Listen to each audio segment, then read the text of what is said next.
Songadh police station mobile ટાવરના cable ચોરીના ગુનાના 2 આરોપી ઝડપાયા. ₹2.20 લાખનો મુદ્દામાલ જપ્ત. તાપી જિલ્લામાં ચોરીના ગુનાઓ સામે કડક કાર્યવાહી કરવા જિલ્લા પોલીસ તંત્ર દ્વારા હાથ ધરાયેલ વિશેષ અભિયાન અંતર્ગત મહત્વની સફળતા પ્રાપ્ત થઈ છે.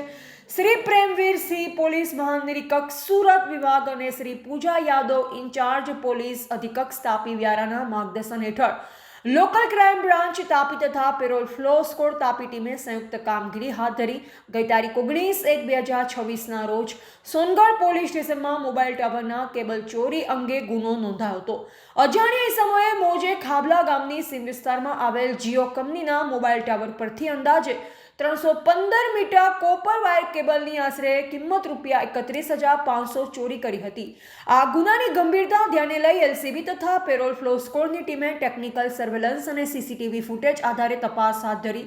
તપાસ દરમિયાન એક શંકાસ્પદ રિક્ષા નંબર GJ05 ET 7682 અને રિક્ષા નંબર GJ05 CV 3557 સંડોવાયેલ હોવાનું બહાર આવ્યું. વાહન માલિક અને ચાલકની પૂછપરછ દરમિયાન ગુનાનો પર્દાફાશ થયો. પોલીસે 2 આરોપીને ઝડપી પાડ્યા છે. સચિન બનવારી પ્રજાપતિ, ઉંમર વર્ષ 23, હાલ રહે વરાછા, સુરત, મૂળ વતન મધ્યપ્રદેશ, તેમજ શ્યામ બિહારી સુદામાલાલ પ્રજાપતિ, ઉંમર વર્ષ 30, હાલ રહે વરાછા, સુરત, મૂળ વતન મધ્યપ્રદેશ. પૂછપરછમાં ખુલ્યું છે કે આરોપીઓ અન્ય સાગરીતો સાથે રિક્ષામાં સોનગઢ આવ્યા અને હાઈવે પાસે આવેલા જીઓ ટાવર પરથી કેબલ કાપી ચોરી કરી હતી. બાદમાં તેઓ સુરત પરત ફરી ગયા અને બદલામાં રોકડ રકમ મેળવી હતી.